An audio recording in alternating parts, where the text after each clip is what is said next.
हैं, उनके जीवन की प्रत्येक घटना में अलौकिक पृष्ठभूमि झलकती है। महापुरुष जन कहते हैं कि ये बात संसारी लोगों से कहें तो उनको हास्यास्पद प्रतीत होती है, एक मजाक सा लगता है। और आजकल की इस चालाकी भरी दुनिया में, जिसे वैज्ञानिकता कहा जा रहा है, भोले भाले भक्ति भाव भरे जीवों को उपहासित किया जाता है, उनका मजाक उड़ाया जाता है, उनके साथ हंसी ठिठोली की जाती है। जितने भी भक्त हुए हैं उनके संदर्भ में जब विविध भक्तों की कथाएं हम लोग चर्चित करते हैं या महापुरुषों के मुखारविंदों से श्रवण करते हैं, तो एक बात देखने में आती है कि महापुरुषों का जीवन दुनियादारी की चालाकियों से हटा हुआ होता है।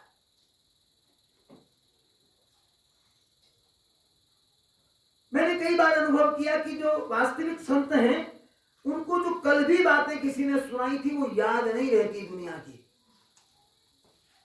क्योंकि उनका ध्यान तो अपने लक्ष्य में होता है। उनका लक्ष्य होता है उनका प्रियतम, उनका परमात्मा, उनका आराध्य, उनका सद्गुरु। उसी की अनन्यता में डूबकर वो दुनियादारी की ओर ध्यान नहीं देते। हाँ, एक कर्तव्य बोध रहता है संसार के प्रति, जिसको धर्म के अंदर वो अंगीकार करके चलते हैं, अतिरिक्त कुछ जानते नहीं। इस संदर्भ में आज बिसोवा सराफ की कथा धर्म ग्रंथों में आती है, उसकी चर्चा करेंगे। कल महर्षि ने नामदेव जी की चर्चा की थी और उनके पूर्व जन्म के भक्ति के संस्कारों का भी संकेत दिया था। कहते हैं कि पंढरपुर के धर्म स्थान से लगभग 50 कोस दूर एक औड़िया नागनाथ का नाम का शैव क्षेत्र था, बहुत प्रसिद्ध था अपने समय में। वहीं पर बिसोबा सराफ का जन्म चतुर्वेदी ब्राह्मण कुल में हुआ। यद्यपि जाति से ब्राह्मण थे तो पुरखे क्योंकि सराफी का काम करते थे, इसलिए सराफ शब्द उपनाम के रूप में परिवार के साथ जुड़ गया। इनके घर में एक पत्नी थी, बहुत सद्धर्मा थी। 4 पुत्र थे, पिता की आज्ञा का पालन करने वाले थे, उल्लंघन करने वाले नहीं थे, काट छांट करने वाले नहीं थे। बहुत परिवारों में होता है परंतु बहुत कम। इस संदर्भ में मैं एक बात बता दूं कि फतेहाबाद जिला है हरियाणा में। मेरे बड़े निकटस्थ व्यक्ति, अभी हाल की बात, और बड़े भागवत, हर वर्ष बहुत बड़ा आयोजन करवा के अपने घर में भगवान का नाम संकीर्तन करवाया करते थे। 10-12 गांव के लोग आते, सबको भोजन करवाते। दैव योग से कोई संस्कार रहा होगा, ये बड़ी सच्ची बात है। इस कथा के साथ उसकी सटीकता बैठती है। हरि कृष्ण का नाम था और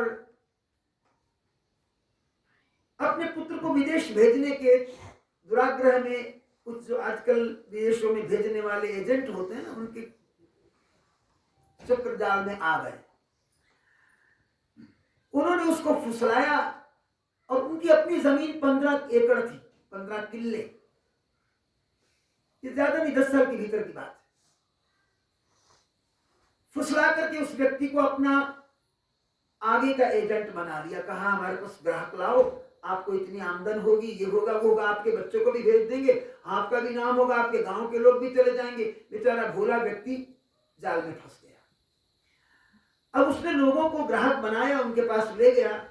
वो तो ठग थे, तो लोगों का पैसा लेकर के ऐंठ लेते। जब बहुत पैसा हो गया, अब देखा कि इससे ज्यादा ग्राहक नहीं आएंगे। पहले तो उपहार लेकर उसके घर में आती थी 3-4 गाड़ियां, अब फिर उसका फोन भी उठाना बंद कर दिया। अब वो बेचारा परेशान हो गया, परिवार वालों को भी कुछ ना बताए, गांव वालों को भी कुछ ना बताए। एक साहूकार और थे सरदार, उनसे कहा कि कुछ पैसे दो। उन्होंने कहा जमीन लिख दो, गिरवी रख दो। अब देखो जब मती मारी जाती है ना तो भयंकरता आती है। वो व्यक्ति चाहता तो 1 या 2 एकड़ जमीन बेच के सारे गांव का कर्जा भुगतान कर देता, लेकिन मती मारी गई। उन्होंने 1 एकड़ लिखवाया, कुछ पैसे दे दिए, दूसरा लिखवाया, तीसरा लिखवाया, 15 के 15 लिखवा दिए। जब बात पूरी तरह से जमीन की समाप्त हो गई और उन्होंने कहा ये मकान जो जमीन में खाली कर दो, अब तुम्हारा कुछ नहीं, तो बात खुल गई। मुझे भी पता चला, लेकिन परिवार की बात मैं सुनाना चाहता हूं। उनके परिवार में 2 बेटे, 2 बहुएं, एक पत्नी। परिवार के एक व्यक्ति ने भी ये नहीं कहा कि हमारे बाप ने गलत किया। एक व्यक्ति ने आज तक नहीं कहा, अब तक नहीं कहा। उन्होंने कहा था जो होना वो हो गया, कोई बात नहीं, हमारे भाग्य में नहीं होगा। 15 एकड़ जमीन मुफ्त में चली गई और वो व्यक्ति खाली हो गया। बाद में थोड़ा रुग्ण हुआ, लेकिन भगवान की भक्ति नहीं छोड़ी। धीरे धीरे दंपति चले गए। आज वो परिवार है। अभी मैंने सुना कि उस परिवार की एक दादी और थी, कोई सगी दादी ने, जैसे ताई को भी दादी, पिता के ताई को भी दादी कहते हैं। तो उन्होंने कहा कि देखो, बेटों ने पूछा कि माँ तुम्हारी अंतिम इच्छा क्या है? उसने कहा मेरी अंतिम इच्छा यह है कि मैं अपने हिस्से का 1 एकड़ हरिकृष्ण के बच्चों को देना चाहती हूँ। उदारता देखी, वो 1 एकड़ लेकर चली गई। तो मैं आज भी देखता हूं जहां भक्ति है, जहां उत्तमता है संस्कारों की, वहां कोई राग द्वेष नहीं है, वहां बच्चे आज्ञाकारी हैं। तो विशोबा सराफ के बच्चे भी ननलचू करने वाले नहीं थे। उनका धर्म था दीन दरिद्र की सेवा करो, भगवान की भक्ति करो। घर में कोई अतिथि आ जाए तो सत्कार करो, सेवा करो, भूखा ना चला जाए। दरिद्र नारायण को तो दिया बिना भेजते ही नहीं थे। अब भगवान क्या करते हैं, परीक्षा भी लेते हैं ना अपने भक्तों की। एक बार उस क्षेत्र में दुर्भिक्ष आ गया, यानी अकाल आ गया। अकाल आया, लोगों के पास अन्न का दाना नहीं बचा, और इधर विशोबा सराफ जो सेठ थे, अपने क्षेत्र के नगर सेठ या क्षेत्र सेठ कहिए, उन्होंने घर के दरवाजे खोल दिए। दरिद्र नारायण आने लगे, सबको अन्न मिलने लगा, भरपूर अन्न मिलता। प्रसन्नता से भगवान का गुणानुवाद गाते हुए जाते, सबको कहते भगवान का गुणानुवाद गाओ, भगवान के गीत गाओ, भगवान का स्मरण करो, इस तरह प्रेरणा देते। अब देखो, रोज कुछ खिसकने लगे तो कुबेर का भी धन समाप्त हो जाता है। अन्न समाप्त हो गया, भंडार समाप्त हो गए, और धीरे धीरे क्या किया, जो पैसा था उसको लगा दिया कि लाओ अन्न खरीद के बांटो, बांटने लग जाओ, कमी नहीं आनी चाहिए। अब वो अकाल बहुत लंबा हो गया तो धन भी समाप्त हो गया। अब अन्न कहां से आ गए? विशोबा सराफ ने सोचा कि धर्म नहीं टूटना चाहिए, कोई बात नहीं, आपत्ति तो आती रहती है, आपत्ति के दिन भी बीत जाएंगे। पास में गांव था, उसमें पठान रहता था, साहूकार था। उसके पास गए, कहा पठान मुझे इतने हजार, उस जमाने में इतने 1000 रुपए दे दो। वो उनकी साख को जानते थे और बात के पक्के हैं ये भी जानते थे। उसने कहा ले जाइए, कोई बात नहीं, विशोबा सराफ जी आप ले जाइए। उन्होंने सहर्ष पुरनोट लिख करके उसे धन दे दिया। अब आपको पता है कि गांव में यदि समर्थन करने वाले होते हैं तो फिर निंदा चुगली, आजकल की भाषा में लेग पुलर्स कहते हैं, वो भी होते हैं। तो 2-4 शरारती लोगों ने जाकर पठान से कहा कि अरे तुमने उसको हजारों रुपए दे दिए, उसकी हालत जानते हो, तो कंगाल हो गया है, घर में कुछ है नहीं, तुम्हारे पैसे लौटाएगा कैसे? पठान को नींद नहीं आई रात को, और सुबह होते ही चला आया कि भाई मेरे पैसे दे दो। मैंने तो सोचा अब तुम साहूकार हो, परंतु तुम साहूकार काहे के कंगाल हो गए, तुम मेरा पैसा वापस नहीं करोगे। उसने कहा मेरा विश्वास कीजिए, मैं अपने धर्म के लिए लाया हूं, ये धर्म मेरा भगवान देख रहे हैं, भगवान कृपा जरूर करेंगे। उसने कहा मैं तुम्हारी कृपा जरूर नहीं जानता, तुम मुझे धन दो, मेरा पैसा वापस करो। विशोबा सराफ के मुख से अनायास निकल गया कि 1 सप्ताह में लौटा दूंगा। अनायास निकल गया, मेरे सोचे विचारे निकल गए, 1 सप्ताह में लौटा दूंगा। परंतु 1 सप्ताह में कौन देगा? चारों ओर तो अकाल दुर्भिक्ष पड़ा हुआ है, किसी के पास कुछ नहीं है खाने पीने के लिए, पैसा आएगा कहां से? अब 1, 2, 3, 4, 5, 6 दिन बीत गए, 7वां दिन आने वाला है। पैसा कहां से आए, पठान आ धमकेगा, अपमान करेगा, संकट सामने आ रहा है। और उधर बिसोबा सराफ ने क्या किया, अपने ठाकुर जी की शरण ले ली। पंढरपुरवासी विठलनाथ के सामने बैठ गए और बैठ करके क्या कहने लगे कि हे प्रभु, आज तक तुमने मेरी लाज रखी है और आज क्या लाज नहीं रखोगे? मैं तो आपकी शरण में हूं, मेरा आपके सिवा दूसरा है ही कोई नहीं। मैं कुछ करता नहीं, किसी को दे नहीं सकता, मैं देने वाला कौन हूं? आप दे रहे हैं मुझे निमित्त बनाकर, ये सब आपका कार्य है। मैं तो ये समझता हूं अकाल भी आप हैं, दरिद्र नारायण भी आप हैं, घर में जो सामग्री थी वो भी आप हैं, मुझे लगता है पठान के रूप में भी आप हैं। न जाने ऐसी स्थिति क्यों आई, आपकी आप जाने, परंतु इसको आप ही निभाएं। मैं तो आपके चरणों में गिर गया हूं। रात भर प्रार्थना करते, रात भर प्रार्थना करते। महापुरुष जन कहते हैं भगवान तो इतने करुणा निधान है, करुणामय है कि दीन भाव से आर्त प्रार्थना यदि अधम से अधम व्यक्ति करे तो भी मान जाते हैं, परंतु कोई भक्त भगवान को जो समर्पित हो चुका है वो प्रार्थना करे और भगवान न माने, ये कैसे हो सकता है? ये तो हो ही नहीं सकता। अब देखो क्या होता है, सवेरा हुआ तो पंढरपुर के विठलनाथ भगवान उस सेठ के मुनीम बन गए। मुनीम बनकर के पठान की नगरी में पहुंचे और थैली में इतना सारा धन लेकर के चले। पठान से कहा, मैं बिसोबा सराफ का मुनीम हूं, आपको आपके पैसे लौटाने आया हूं। पठान ने एक बार की तो सोचा, अकाल की इस घड़ी में अचानक बिसोबा सराफ के पास पैसे आ कहां से गए? लेकिन वो तो नारायण थे ना, मुनीम बनकर आए। उन्होंने ऐसा भरोसा दिलाया कि पठान, आपको बिसोबा सराफ की साख का पता नहीं है, इस इलाके में उनकी साख है, लोग उन पर विश्वास करते हैं, वो ईमानदार हैं, सच्चे हैं, भगवान के भक्त भी हैं, इसलिए उनको पैसा देने में कोई आनाकानी नहीं करता। छुपा हुआ धन भी लोग निकाल के उनको देने के लिए तैयार है, तुम अपने पैसे लो। अब पठान को विश्वास हो गया, बिसोबा सराफ ने पैसे भेजे हैं। उन्होंने पुरनोट निकाला, उस पे जिसे कहते हैं ना वो रसीद बना दी कि मुझे ये पैसे प्राप्त हो गए, लिख दिया, हस्ताक्षर कर दिए।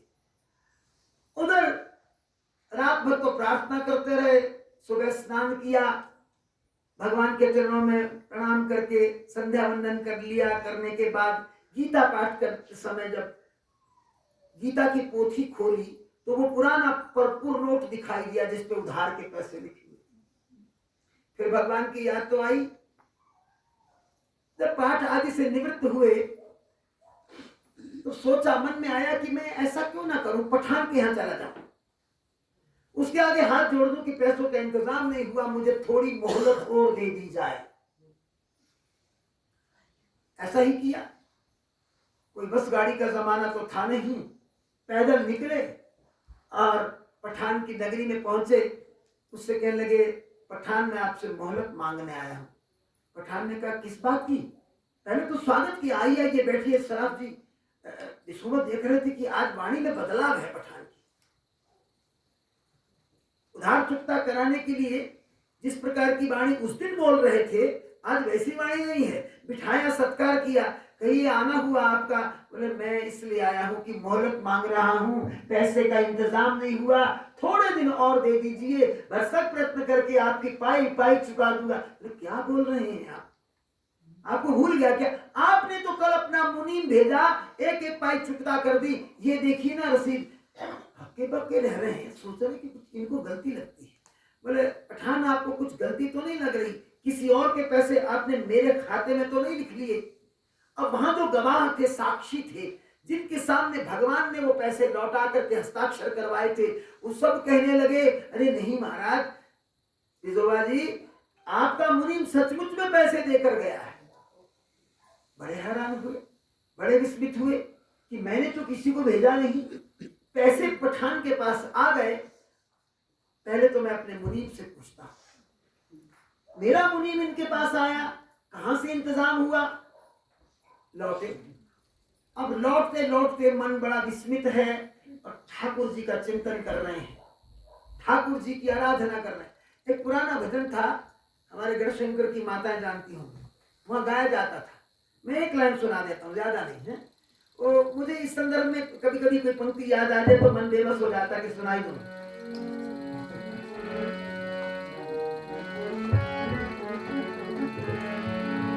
जे तू मेरी लाज बचाई ना,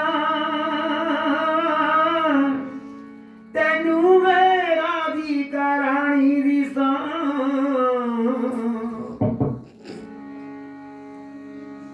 जे तू मेरी लाज बचाई ना, तेनू है राधिका रानी दिसा। हमारी माता पुरानी बहुत गंभीर भजन गाया करती, तब तो भजन छुल छुल हो गए। क्षमा कर देना, मुझसे कुछ कहा जाता है, लोग कहते हैं अपमान कर देते हैं। पहले तो पंजाब में नाच होता था, कथाएं नाचने के लिए हो गई, अब हिमाचल में भी कम नहीं। रोज वीडियो देखते हैं हम लोग, अब यहाँ भी कोई कमी नहीं है। कथा कोई नहीं सुनता, सब अपना नाच दिखाने जाते हैं, लेकिन वेदना परक भजन नहीं रहे।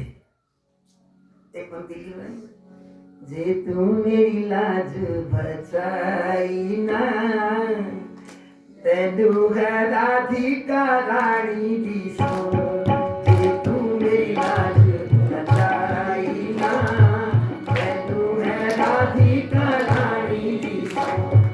जे तू मेरी लाज बचाई ना, तेनू है राधिका रानी दिसो। चलती मधानी यशोदा दी, चलती मधानी यशोदा दी, तू मक्खन खाना से उंगलिया, तू मक्खन खाना से उंगलिया।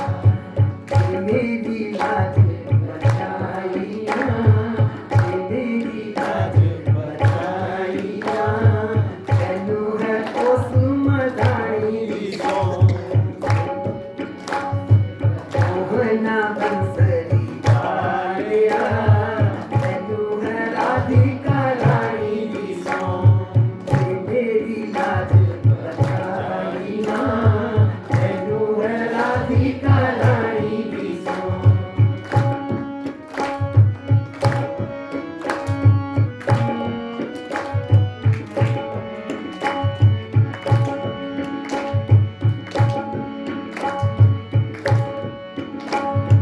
प्रेम बंधन विचरान के पुत्र तेनू पाया सी। प्रेम बंधन विचरान के पुत्र तेनू पाया सी। इन्हां दी गोदी च खेलिया, इन्हां दी गोदी च खेलिया, देवकी ते नंद रानी दिसो।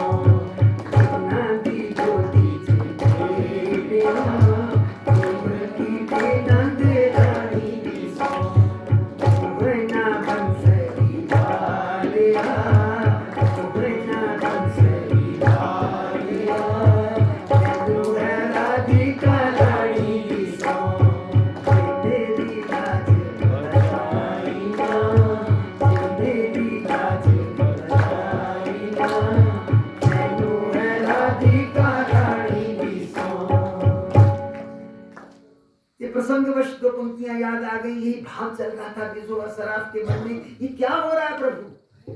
कोई परीक्षा है या फिर सचमुच कृपा कर रहे हो?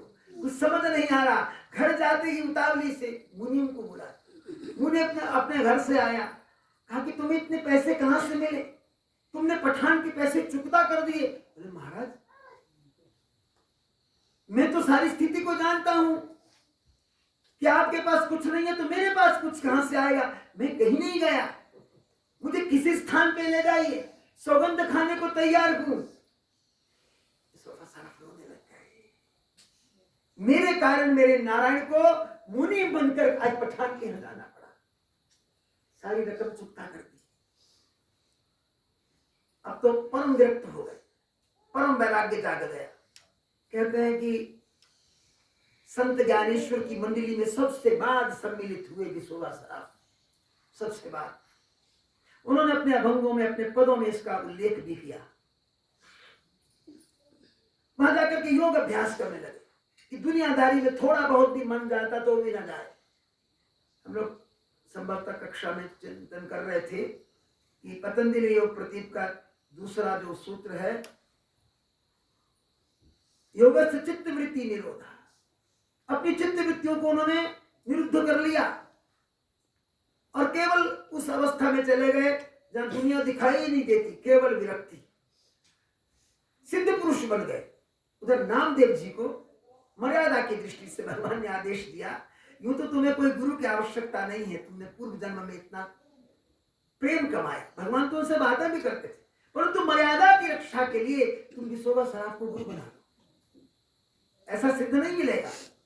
कहते कि नामदेव जी जब गए ना तो एक शिवालय में विसोबा सराफ जी विश्राम कर रहे थे और अस्वाभाविक ही उन्होंने क्या किया कि अपने पैर वहां रख दिए जहां शिवलिंग की जलहरी होती है। तो नामदेव जी को देखकर बड़ी हैरानी हुई, ये कैसे हैं महात्मा, कैसे महापुरुष हैं, भगवान का आदेश है इन्हें गुरु बना लो, इनको तो सोने की मर्यादा का पता नहीं, शिवलिंग पर पैर रख करके सोए हुए हैं। तो नामदेव ने कहा देखते हैं अच्छा क्या होता है, प्रणाम करके पुकारा तो उन्होंने कहा नामिया तू आ गया। कहा महाराज आपने भूलवश पैर शिवलिंग पे रख दिए। अच्छा बोले तुम ऐसा करो मेरे पैरों को हटा दो और वहां धर दो जहां शिवलिंग नहीं है। जहां नामदेव जी ने पैर हटा करके रखा वहां दूसरा शिवलिंग प्रकट हो गया। नामदेव जी हैरान हो गए, प्रमाण मिल गया उनको कि भगवान ने जो कहा, जिस महापुरुष के पास जाने को कहा वे सिद्ध पुरुष यही हैं। फिर उनसे दीक्षा प्राप्त की। इस तरह के विसोबा सराफ जिनके लिए भगवान स्वयं मुनि बन करके चले गए। गुरबाणी में पंक्ति आती ना कि भक्तों के कार्य करने के लिए भगवान आप प्रकट हो जाते हैं। हर जुग जुग भगत उपाया त्याज रखदा आया राम राजे, हर नाकिश दुष्ट प्रभ मारिया प्रहलाद बचाया राम राजे। ये प्रमाण की बात है। सब शास्त्र एक ही बात कहते हैं, अलग अलग नहीं कहते हैं। आइए हम लोग भी भगवत भक्ति का एक संकल्प फिर एक बार अपनी रचना से दोहरा लेते हैं, क्योंकि वस्तुतः तो हम इस मामले में कभी सच नहीं बोलते। यहाँ आके तो हम सचमुच सिर हिलाते हैं, अपने आप को भावुक भक्त दिखाने की पूरी पूरी भंगिमाएं व्यक्त करते हैं, परंतु यहाँ से जाते ही फिर हमें खाने पीने के पदार्थ सताने लगते हैं। स्वार्थ आके आड़े खड़ा हो जाता है, मोह का ताना बाना घेर लेता है। पर चलो झूठे ही सही, झूठे झूठे बोलते बोलते भगवान करुणा कर देंगे, एक दिन भक्ति की परिधि में हम आ ही जाएंगे।